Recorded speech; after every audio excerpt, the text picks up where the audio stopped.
Bienvenidos lectores a la Libro en Punto. Somos Miru y Lau en Radio Atilra 96.1 con un poco de literatura y cultura pop para enchufarse un rato. Anteriormente en A la Libro en Punto visitamos las tierras del sol naciente. Si quieren saber en qué tierras paramos, pásense a escuchar nuestro tour por Oriente en la página web www.radioatilra.ar, el Facebook de Radio Atilra o la plataforma de su preferencia. En el capítulo de hoy, chicas superpoderosas, te contamos quiénes son las mujeres que la están rompiendo en la literatura argentina actual y por qué no te las podés perder. Vamos a ver algunas autoras que hemos leído este último tiempo, que sus libros están principalmente escritos después de los 2000, así que son narradoras contemporáneas. Todas muy jóvenes, muy leídas, jóvenes, premiadas. Sí, vamos a hablar un poco de Gabriela Cabezón Cámara, Dolores Reyes, Mariana Enríquez, sobre todo de Mariana Enríquez, Camila Sosa Villada y Samantha Schweblin, principalmente. Y Dolores Reyes. Sí. Muchas autoras para un programa corto. Sí. Vamos a, aunque sea, darles un acercamiento, un panorama a un poco de esta literatura que se está leyendo. A ver si hoy. Les dan ganas de ir a conocer un poco a estas autoras que tienen muchísimo para ofrecer. Muy bien, ¿y por dónde podríamos arrancar? Contanos un poco de Mariana Enríquez, Lau. Ay, como mi favorita, ¿verdad? Sí. Mariana Enríquez, autora nacida en el 73, en Lanús, y pasa gran parte de su vida o su crianza en Lanús y La Plata.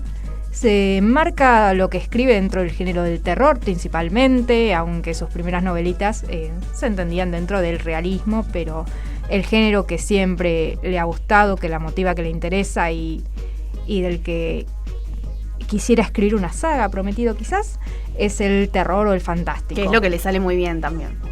Una maestra del género, sin duda. Y seguidora de un maestro como King, justamente también. Sí. Y Lovecraft también toma mucha influencia de Lovecraft. Totalmente, y bueno, de la literatura gótica también. Lo interesante es que le da justamente que a pesar de esas influencias, creo que el verdadero logro de Mariana Enríquez es que le da un tono muy nacional, muy urbano, muy leyenda, autóctona. Justamente tiene que ver con su búsqueda, porque una de las problemáticas que se encontró a la hora de querer escribir el tipo de literatura que le gusta leer es que se había formado bajo una literatura de terror que no era propio, no contenía mucho de los colores locales. Claro.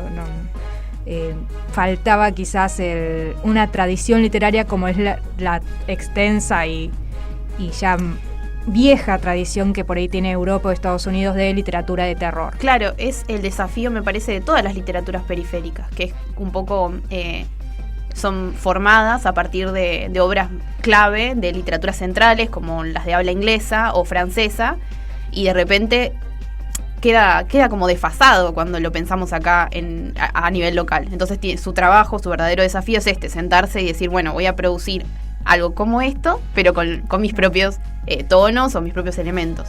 Y sin tener por ahí un marco de referencias, fundando ella misma esas referencias que luego va a terminar, creo que, generando una camada de escritores dentro del género. Y es un doble desafío porque además tiene que encontrar su propia voz como mujer, digo. Sí, además ella ha contado que arranca con esta cuestión de que viene de una tradición ajena y de mucha lectura de escritores consagrados hombres, o claro, incluso las escritoras consagradas mujeres que leía escribían con narradores masculinos, y ella empezó escribiendo con un narrador masculino. Que comenta en algunas entrevistas que estuve escuchando justamente sobre esta problemática y lo que le costó encontrar esa voz de mujer que quería que cuente sus historias y que encontró su lugar para contar este género en el cuento breve por su potencialidad y también como espacio para este narrador testigo que también es el que le da su comodidad, la comodidad que ella estaba buscando a la hora de escribir sus relatos. Claro.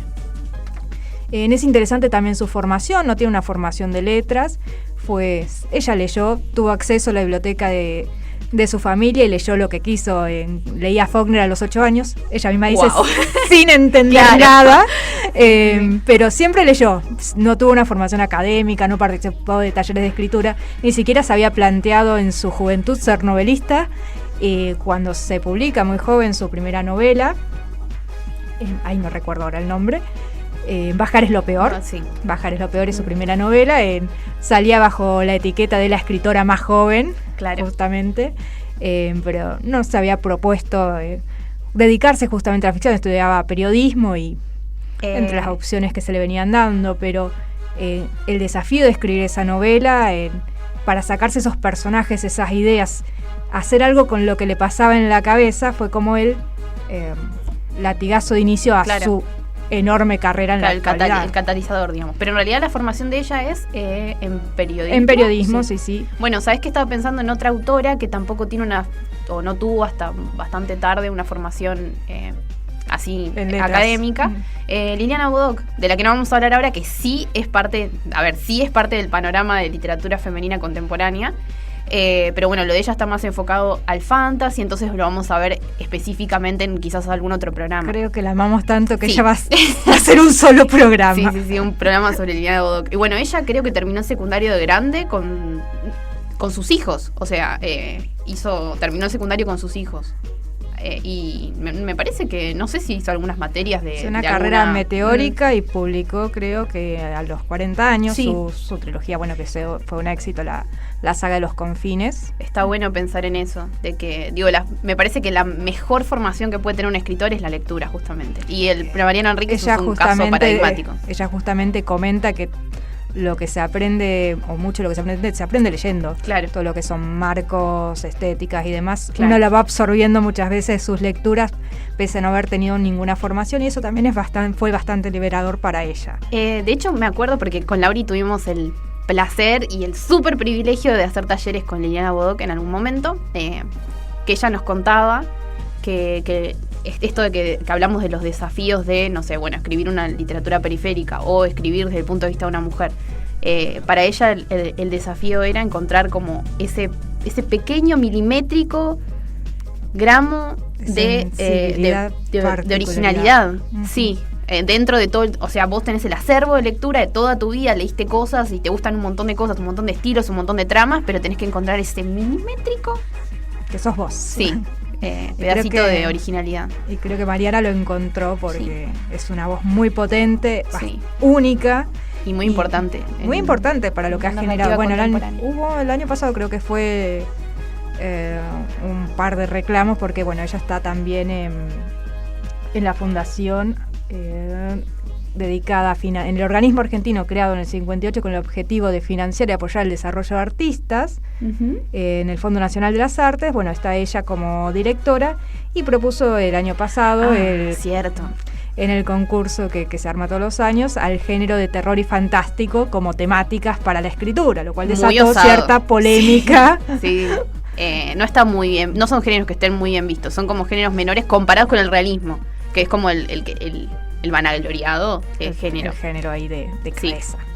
Pero bueno, ella propuso justamente estos géneros y, bueno, generó cierta polémica que finalmente fueron premiadas obras que se adhirieron a estas consignas. Claro. Pero bueno, fue también importante el premio que ganó en el 2019 con su novela Nuestra parte de la noche. Sí, que tenemos pendiente. Es nuestro gran pendiente. Sí.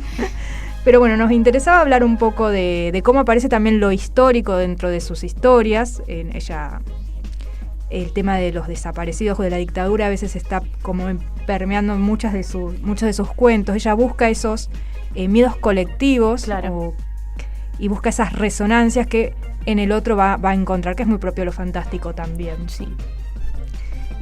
Claro, creo que esto de que hablábamos de la polémica de que haya propuesto el fantasy y el horror como géneros para el premio a la novela, hay un prejuicio un poco generalizado de que el fantasy está como no tiene pies en la tierra, o que el terror se basa en cosas que no tienen que ver con lo cotidiano, y sin embargo es una gran falacia, porque todos los miedos y todos esos espacios donde se encuentra lo fantástico están en la realidad.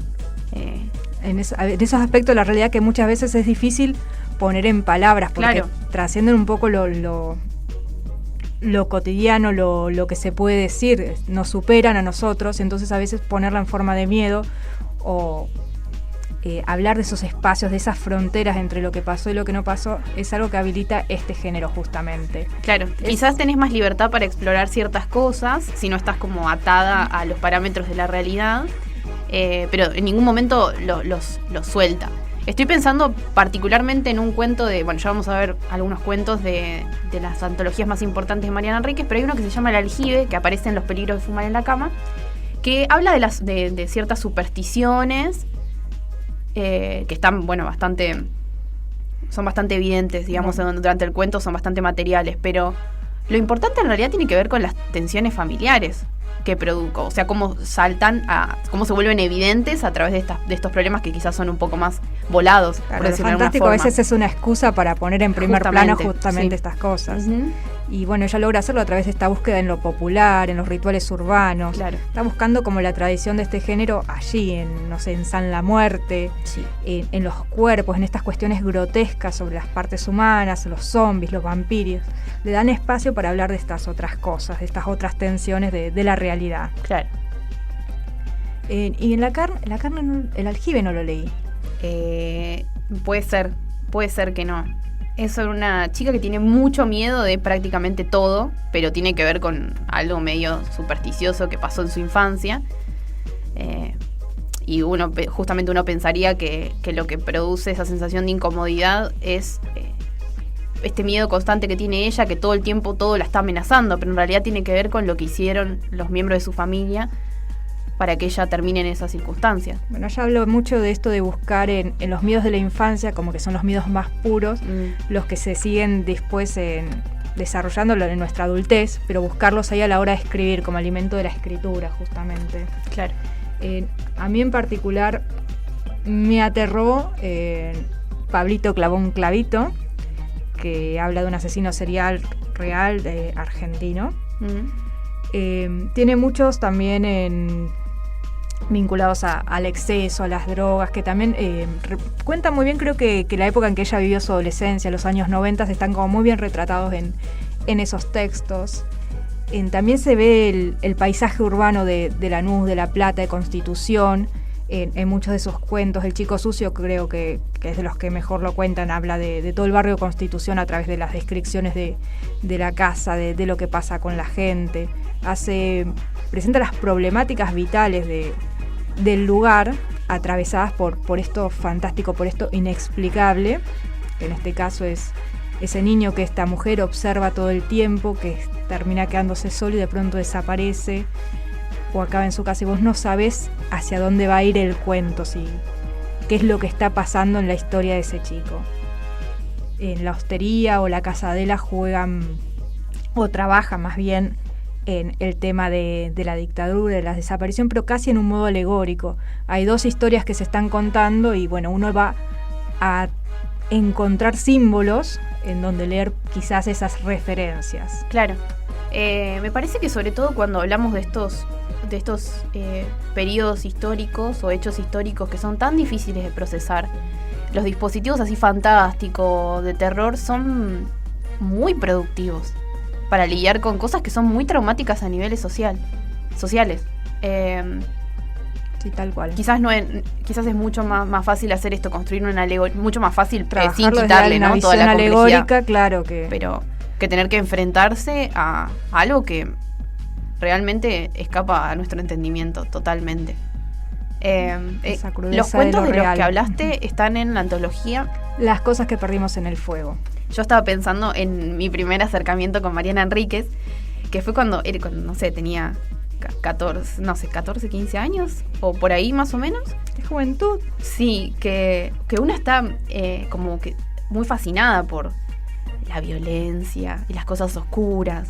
Como que siente alguna atracción por eso. Hacia, sí. Y me acuerdo que había escuchado, no sé si en Canal 7 o Canal Encuentro, al Mariana Enríquez leyendo su cuento Carne, que aparece en Los peligros de fumar en la cama, que es sobre unas adolescentes que son muy fanáticas de un artista que saca justamente un álbum que se llama Carne, y que después se suicida. Entonces ellas se toman como muy a pecho, lo leen como, no sé, una carta de despedida a ese álbum, en el que es tan importante la carne, que atraviesa toda la composición del álbum. y entran a al cementerio en donde está enterrado y se lo comen. Y se consagran así como, son las fans que tienen en su interior al artista que perdieron hace poco. Este miedo de no llegar al extremo con lo narrativo. Es bastante extremo, pero yo cuando lo escuché pensé que era de verdad. Pensé que era una crónica y me espanté muchísimo. Y recuerdo haberla compartido como... No saben lo que escuché el otro día. Unas locas que hicieron esto. Y después de mucho tiempo, leyendo a Mariana Enríquez, me di cuenta de que... Era ficción. Que era ficción. De hecho, yo no sabía que era Mariana Enríquez. Yo escuché a alguien leyendo esto y pensé que era una crónica. Real. Y porque está contado de una forma muy de crónica. Parece como que te está contando, que está haciendo el seguimiento del caso.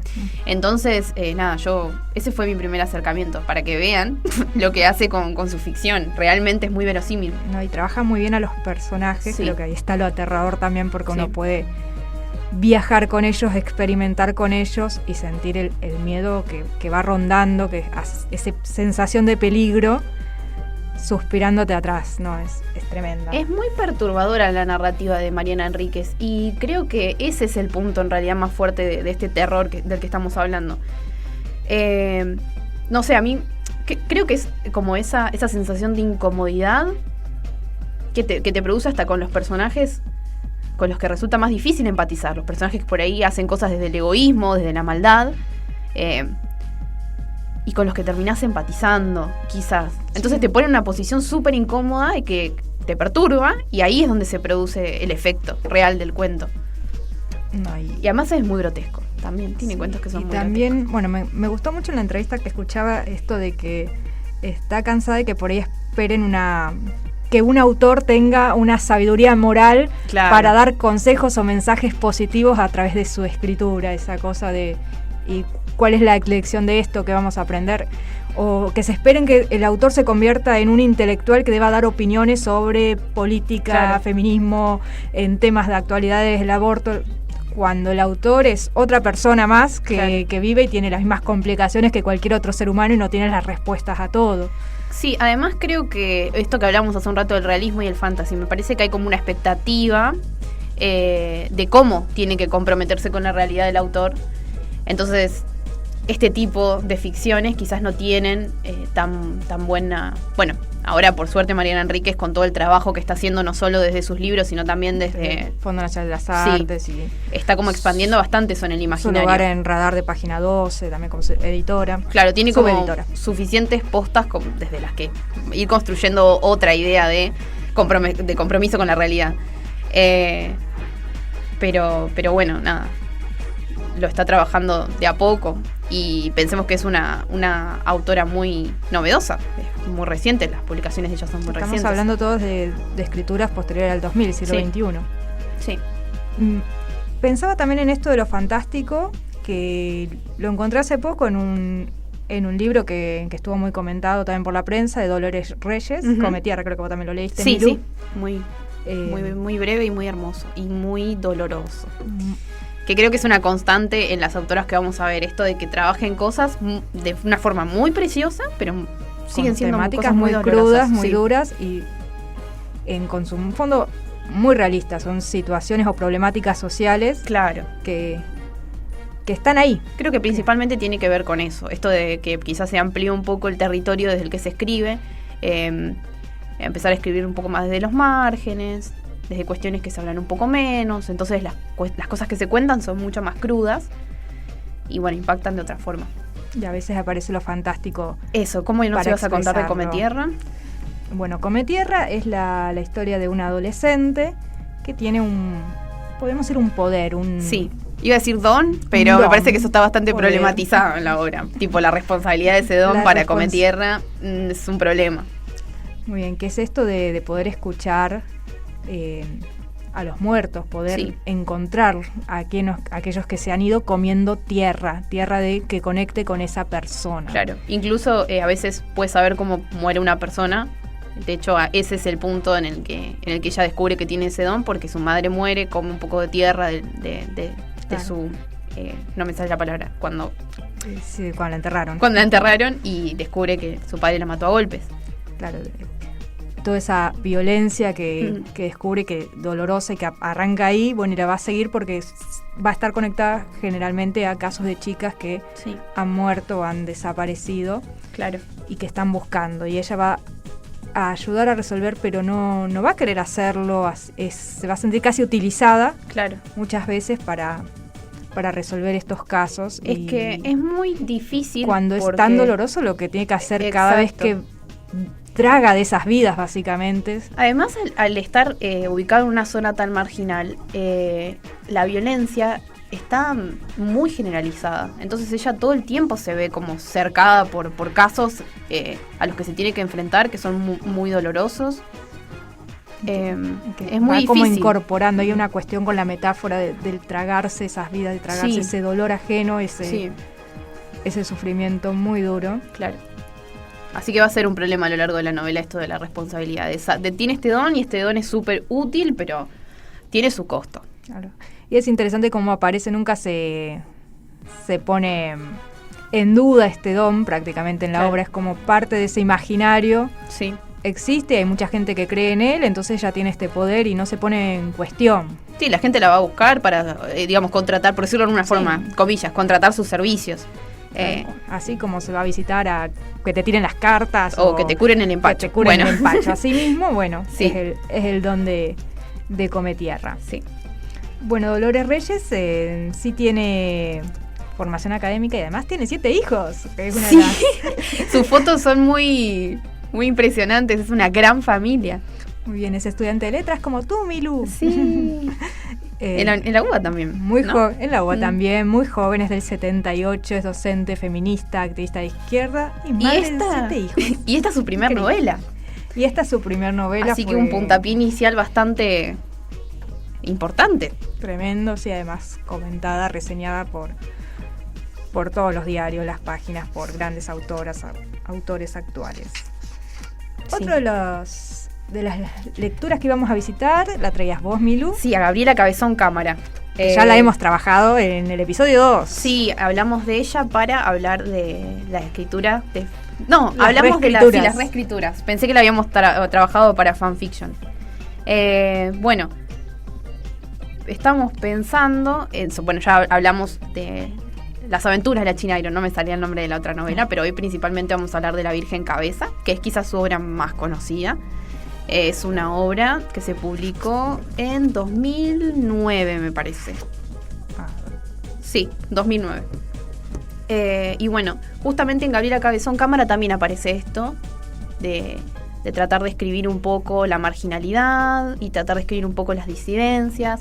De hecho, y también aparece mucho esto que vos nombrabas hace un rato de las supersticiones y el imaginario popular, porque La Virgen Cabeza está narrada a 2 tiempos. Primero tenemos un presente en el que tratamos de lidiar con un trauma del que no sabemos muy bien nada todavía, y justamente la reconstrucción hacia el pasado de la historia de la protagonista, que es una policía que se mete en un barrio muy marginal y conoce a una travesti que puede comunicarse con la Virgen, y la Virgen le dice: para salvarse ustedes en la villa tienen que dedicarse a la piscicultura, que es el cultivo, la crianza de peces.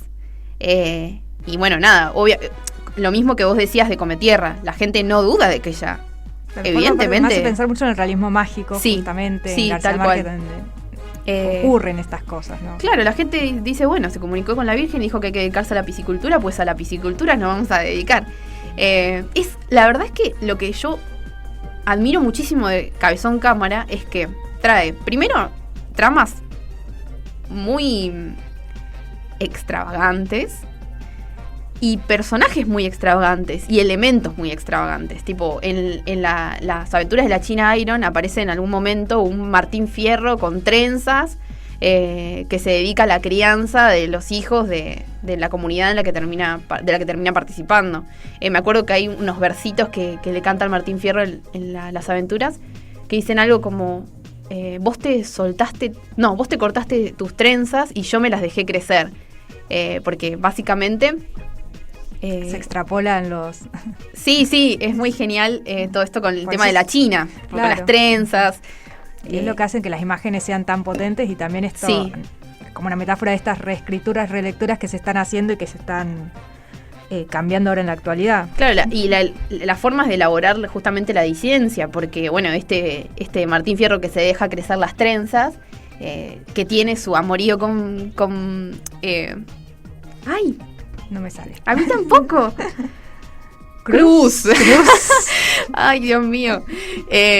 Bueno, nada, como que son cuestiones muy... No sé, en La Virgen Cabeza aparece Susana Jiménez en algún momento, porque se hace tan conocido el caso de la travesti que habla con la Virgen María y que salvó de la miseria. Es como un ancla a la realidad, claro, y a lo popular también, justamente. Es muy genial.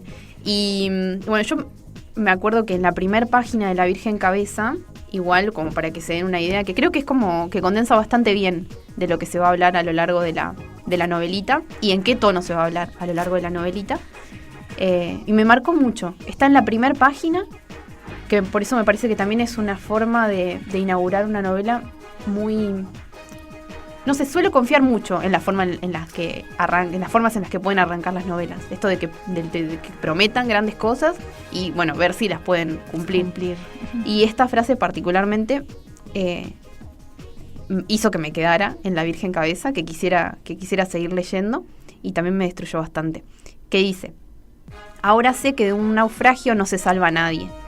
Los que se hunden están muertos y los salvados viven ahogándose. Bueno, me marcó mucho esa frase porque me hizo sentir un dolor muy, muy trascendental, que dije, ¿qué le pasó a esta persona? Y fue lo que hizo que me quedara en La Virgen Cabeza y que quisiera recorrer la historia de la protagonista, que es muy cruda. Y otra cosa de las que me fascina mucho de Cabezón Cámara es que además de ser muy crudas, son muy poéticas. Hay cosas muy, muy espantosas, narradas de formas tan bellas. Creo que estas formas poéticas para narrar el horror es como un nexo por ahí entre todos estos libros que estamos comentando. Lo veremos en Las Malas, donde aparecen los milagros, y nos conmueve esta forma poética de contar el horror para buscar por ahí quizás una luz. Claro, sí. Por tanto espanto. Bueno, y acá en La Virgen Cabeza sobre todo está escrito, la prosa, el estilo es muy poético. Hay frases, no quiero hacer spoiler por si alguien va a ir a leerlo, porque realmente me parece que es algo que hay que descubrir en primera persona, pero hay frases que condensan tanto dolor de una forma tan conmovedora, pero justamente porque apela a esto, a formas del lenguaje que vos no te imaginabas que podías configurar.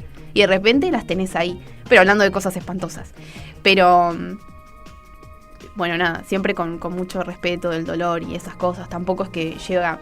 Porque tengo miedo cuando digo no cosas... se vuelve un artificio. Eso, no es una cuestión morbosa. No tiene que ver con eso. Tiene que ver con la elaboración. Lo mismo que con Enríquez, no recurrir a lo grotesco, a lo feo, a lo disgustante en las descripciones para hacerlo algo que simplemente golpee, que vaya al efectismo. Sí, no se trata del efectismo, sino de poner estas problemáticas o estas cosas profundas en palabras que en realidad están bien configuradas, como vos decís. Sí. Están bien trabajadas desde el lenguaje y justamente el lenguaje está hecha literatura. Claro. ¿Cómo decimos eso? ¿De qué manera particular? ¿Con qué narrador? Y me parece que esto que estás diciendo es particular de la narrativa femenina, sobre todo. Yo, bueno, capaz lo traigo como desde otro ámbito, pero estaba pensando en los análisis de algunas películas. Perdón, me voy a ir recontra por las ramas, pero en algún momento voy a volver. Es un programa de cultura pop. Sí. No hay problema. De las películas surcoreanas que tratan sobre esto de las damas de confort, que son las niñas y mujeres que se llevaba el ejército japonés. Bueno, para explotación sexual, básicamente, eran esclavas sexuales. Y es algo que traumó muchísimo a las sociedades coreana y china, obviamente, y que todavía hoy no está resuelto y está muy poco hablado. Hace muy poco recién se empezó como a traer a primer plano esta problemática y esta deuda enorme que tiene la sociedad con esas mujeres que han padecido tanto.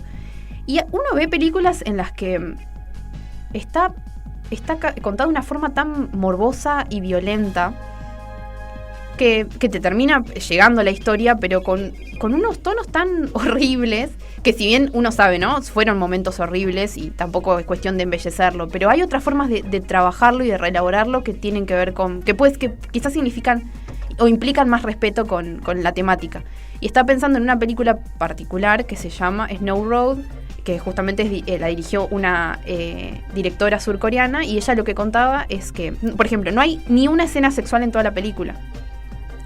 Lo que hace ella es retratar el horror de esa captura mediante la vida cotidiana de dos niñas adolescentes.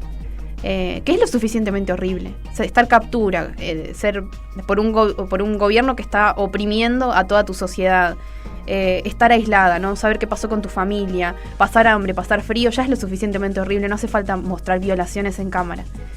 Y por otra razón que ella decide no incluir, otra de las decisiones que toma es no poner en la misma toma a los violadores y las víctimas.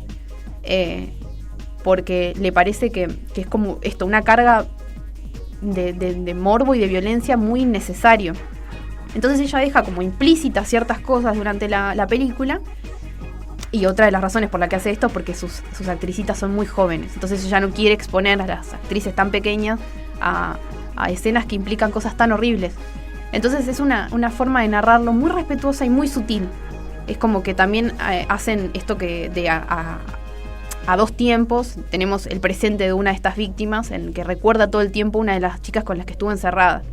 Entonces es muy... Claro, es un uso del lenguaje para contar el horror, pero aprovechando otras herramientas, porque bueno, ahí está lo fantástico de nuevo del lenguaje, claro. Ella se contacta con el fantasma de una de las chicas que estuvo con ella durante la captura. Y bueno, está otra vez esta confianza en ese recurso fantástico, que transmite el horror suficiente, el dolor suficiente, sin necesidad de meterse con el morbo. Por eso te digo que me parece que es algo muy particular de la narrativa femenina. Esto de contar ciertas cosas que sabemos que son muy espantosas con mucho cuidado, claro, y mucho respeto. Aprovechando todas las herramientas que nos da el lenguaje cinematográfico, el lenguaje narrativo con palabras. Claro. Bueno, tiene mucho potencial ambos lenguajes, hay muchas formas de explorar estas cosas. Y justamente a esto se dedican estas autoras y han hecho sus grandes hallazgos. Sí. Pensando por ahí en estas literaturas, nos está quedando por mencionar a Samantha Schweblin, sí, premio Casa de las Américas también en 2009 con su libro Pájaros en la boca, traducida a un montón de idiomas. En Kentucky fue su última novela. Interesante también cómo trabaja ella las metáforas o la alegoría, o esto, contar sin... Lo que yo encontré por ahí como rico, valioso, interesante, particularmente en su libro En Pájaros en la boca, es esto de no dar todo servido, sí, y trabajar quizás con dos ideas para que dejarte un poco quizás una reflexión ahí para que vos como lector la encuentres. Claro. Trabaja mucho con lo metafórico, ¿sí? Y también por eso es un fantástico muy complejo, con muchas capas, donde te quedás pensando y encontrando por ahí una reflexión sobre la temática que esté abordando, que puede ser desde una relación familiar, las tensiones de una pareja que se separa, la depresión, la muerte. Creo que está problematizada en varios de sus cuentos, nunca está por ahí anunciada directamente, pero la sentís rondar, claro, a través de los personajes que circulan en la historia. Y estoy pensando, en algunos miedos bastante esenciales, como en Distancia de Rescate. La distancia de rescate es la distancia que permitís que se aleje tu hijo, tu hija, que considerás segura. Más allá de esa distancia, ya no puedes hacer demasiado para salvarlo del peligro. Y bueno, en su novelita, que es súper breve, está todo el tiempo este miedo tan esencial, tan visceral, de tener que asegurar la vida de otra personita, de otro ser humano. Sí, es otra de las autoras que no se puede dejar de mencionar. Uh-huh. Bueno, por estas colecciones de cuentos, estas novelas multipremiada. No está viviendo actualmente en Argentina, sí está dando talleres, si no me equivoco es Alemania, está dando talleres literarios y en Berlín. Sí. Y trabajando con esto de la escritura. Y otras autoras, antes de quedarnos sin tiempo, que quería traer Sí, desde 2012 aparentemente está viviendo en Berlín. Samantha Schweblin. Ahí está. Sabía que en algún lado estaba anotado. Sí. Y otras de las autoras que queríamos traer a colación, saliendo un poco de esto del imaginario urbano, pero sí trabajando con las mismas temáticas, tenemos a Selva Almada, entrerriana, y a Camila Sosa Villada, cordobesa. En el caso de Selva Almada, bueno, leímos, creo que las dos ladrilleros, que forman parte de una trilogía, me parece, sí, que hace poco del Río, hace poco salió la tercera parte. Que es la última. Son independientes entre sí las historias, pero sí están conectadas por esto del río, que creo que acá aparece toda la cuestión de la provincia de Entre Ríos, justamente, conectando, hilando estas historias, bueno, con toda la carga simbólica que tiene el río. Sí. Y otro libro que leí hace poco, muy fuerte también, y que quería traer a colación justamente por lo que charlábamos antes sobre Dolores Reyes y cómo tomaba o abordaba ahí Cabezón Cámara, no tengo idea. Y Cabezón Cámara es Chicas Muertas, que es una investigación, son crónicas sobre la desaparición de chicas, casos reales sobre chicas que han desaparecido, han sido asesinadas por violencia de género, femicidios. Es una investigación que no va a encontrar resolución, justamente son casos que no se han resuelto, que están ahí, pero son esas voces que ella tenía ahí que pedían salir, necesitaba exteriorizar y contar un poco las historias de estas chicas.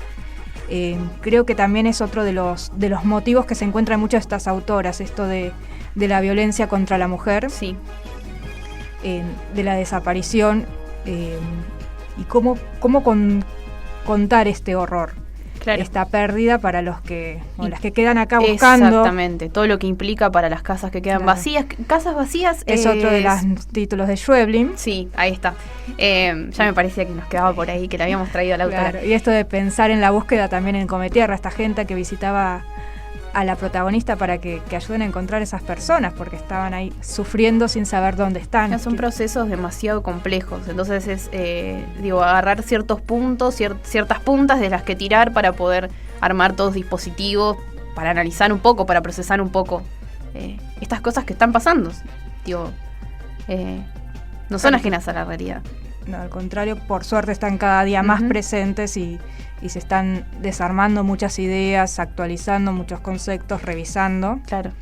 Y bueno, ella es una escritora feminista argentina, es del 73, al igual que Mariana Enríquez. Prácticamente tenemos todas autoras del 73, del 78, y la más joven es Camila Sosa Villada con Las Malas. Ella es del 82, es un poquito más grande que yo. Bien, te cuento porque esta no la leíste, Mili. En Las Malas, Camila cuenta una historia bastante autobiográfica. Utiliza el lenguaje quizás para permearlo, lo que hablábamos hoy de una cuestión poética o maravillosa, quizás para hablar de estos temas más crudos que tienen que ver con su propia realidad personal en este caso. Ella empieza a estudiar en la capital de Córdoba comunicaciones y básicamente su familia la hace a un lado. Cuando hace la transición. Y empieza a prostituirse en Parque Sarmiento y cuenta desde la primera noche que se acerca y conoce a las travestis que estaban en este parque, en este lugar, y cómo le terminan dando un hogar a ella, le terminan encobijando, dándole el afecto que quizás nunca había tenido y la contención, además de protegiéndola ante todo lo que es en ese mundo es una amenaza, ¿sí? Claro. La policía, la gente que baja, el no saber cómo le va a ir, el tener que estar siempre armada para lo que pueda pasar. Supongo que la discriminación también. La discriminación, todos esas historia de vida tan dura y cruda, está atravesada por el amor y el afecto que hay entre ellas y cuidarse, y también por la aparición de lo mágico, de lo fantástico que termina como dándole otras formas, colándose en esa realidad para darle un sentido de maravilla, de milagro a estas tristezas que vivían los personajes, sobre todo con la tía Encarna, que termina encontrando a un niño abandonado y quiere criarlo, y bueno, aparecen un par de milagros y transformaciones. Claro. Muchos personajes contados no sé, los hombres sin cabeza. De nuevo esto de no cuestionar estas presencias fantásticas porque forman parte de ese imaginario que construye la autora para hablar de algo que es crudísimo y que es absolutamente real. Y que quizás este lenguaje metafórico, poético, habilita a contar. Claro. Se vuelve más maleable quizás el material gracias a esto, a estos matices que introducen. Y como vemos, son todas, hasta ahora de las que vinimos hablando y los ejemplos que hemos citado, son todas tramas muy duras, muy complejas. Estos dispositivos me parece que es una característica de la narrativa contemporánea femenina, esto de que sean historias tan complejas, que hablen de desapariciones, del dolor y el horror, la discriminación, la transición. Son todas temáticas muy difíciles de abordar y que se están volviendo el núcleo duro, digamos, de la literatura nacional contemporánea. Tal cual. Bueno, hasta acá llega el recorrido que propusimos para abordar el panorama de la literatura nacional contemporánea escrita por mujeres. Y ahora solo queda preguntarte a vos, ¿cuál libro te dieron ganas de leer después de escucharnos tanto rato o de volver a leer a estas autoras? En mi caso, ya hace tiempo que estoy esperando el receso para tener un momento para dedicarme a Nuestra parte de la noche, que es un libro extenso de Mariana Enríquez. Yo también te segundo, Laura, quiero leer Nuestra parte de la noche, que además primero ganó un premio, ¿no? Larralde en el 2019. Y todo el mundo lo ama mucho, así que tengo muchas ganas de leerlo. Y ahora sí, llegó la hora del adiós. Pero si nos extrañás, te invitamos a seguirnos en nuestras redes sociales y seguir charlando y pensando acerca de lo literario y su entorno con un poco de información seria y un montón de espíritu bibliófilo. Y una vez más, la literatura nacional está a salvo gracias a las chicas superpoderosas.